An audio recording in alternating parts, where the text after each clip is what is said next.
नमस्ते बच्चों, कक्षा 7 विषय विज्ञान लेसन 9 में के क्वेश्चन उत्तर अपने करेंगे। तो देखो, पहला क्वेश्चन क्या दिया है कि सबसे उपयुक्त उत्तर को चिन्हित कीजिए कि शेल कणों के अतिरिक्त मृदा में होते हैं। कि मृदा में और क्या क्या पाया जाता है। सबसे जो उपयुक्त हो, वायु और जल पाए जाते हैं, जल और पादप पाए जाते हैं, जल वायु पादप या फिर ये इनमें से सबसे उपयुक्त क्या है। तो खनिज जैव पदार्थ वायु और जल पाए जाते हैं। सबसे उपयुक्त उत्तर फिर वही बात कि जल धारण क्षमता सबसे अधिक किसमें होती है, मृण्मय मृदा में होती है। इसके बाद तीसरा क्वेश्चन की मिलान करना है। तो जीवों को आवास देने वाली वो सभी प्रकार की मृदा जीवों को आवास देती है।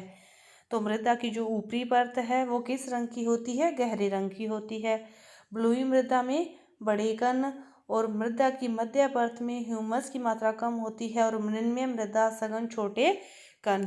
तो समझाइए कि मृदा कैसे बनती है। जो चट्टानों के टूटने से जब कोई तूफान, चक्रवात, आंधी आती है तो टूटकर जलवायु के साथ मिलकर धीरे धीरे ये छोटी प्रक्रिया में मृदा बनती है। तो ये कितने चरणों में, 2 चरणों में बनती है।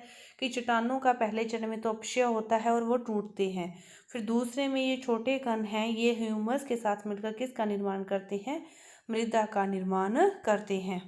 इसके बाद कि मृण्मय मृदा किस प्रकार की फसलों के लिए उपयोगी है। मृण्मय मृदा अनाज के लिए उपयोगी है क्योंकि इसमें ह्यूमस की मात्रा अधिक होती है, ये उपजाऊ होती है और जल भी ये बनाए रखने में अच्छी क्षमता रखती है। तो ये किसके लिए उपयोगी है, अनाजों के लिए, गेहूँ चने के लिए। मृण्मय और बलुई मृदा में अंतर करना है। तो सबसे महीन कण इसके होते हैं, बड़े कण इसके होते हैं। मिट्टी पानी को बरकरार रखती है, चिपचिपी गीली रखती है, लेकिन ये बरकरार नहीं रखती। ये अनाजों के लिए, लेकिन ये सब्जियों और मूंगफली के लिए उपयोगी है।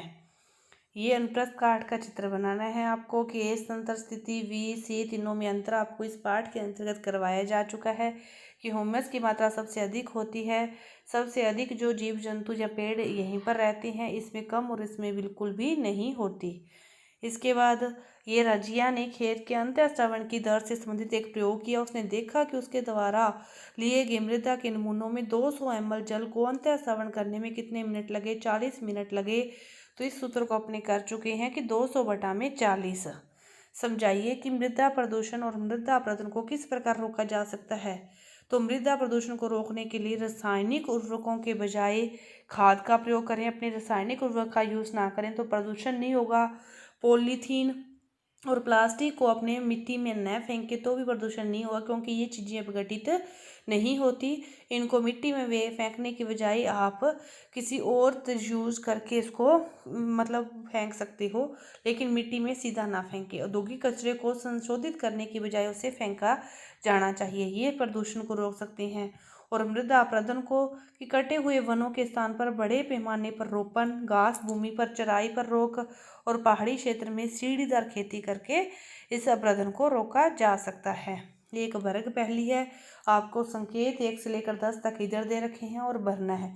1 नंबर है कि इसके बने थैलों से अपशिष्ट से मृदा का प्रदूषण होता है। क्या है, पॉलीथीन। यहाँ पे क्या आएगा, पॉलीथीन। इस प्रकार की मृदा में सूक्ष्म कणों का अनुपात अपेक्षाकृत अधिक होता है। तो 2 में क्या आएगा, मृण्मय।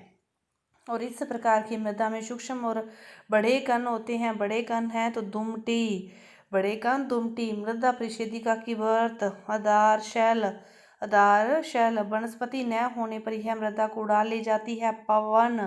8वें में क्या आएगा, पवन। इस प्रकार की मृदा स्वातीत व शुष्क होती है। बलुई। और 10वां, किसी मृदा द्वारा पानी को रोकने की क्षमता, जल रोधक। भूमि की ऊपरी परत जो पौधों को आधार प्रदान करती है, मृदा। 2 नंबर कहाँ है, वहाँ पे आ जाएगा मृदा। जल, पवन और प्रवाही जल के कारण मृदा का जो प्रभाव है, यहाँ पे क्या आ जाएगा, अपरदन। और मृदा में जल के अवशोषण की प्रक्रिया। 6 में क्या आएगी, अंतःस्रावन।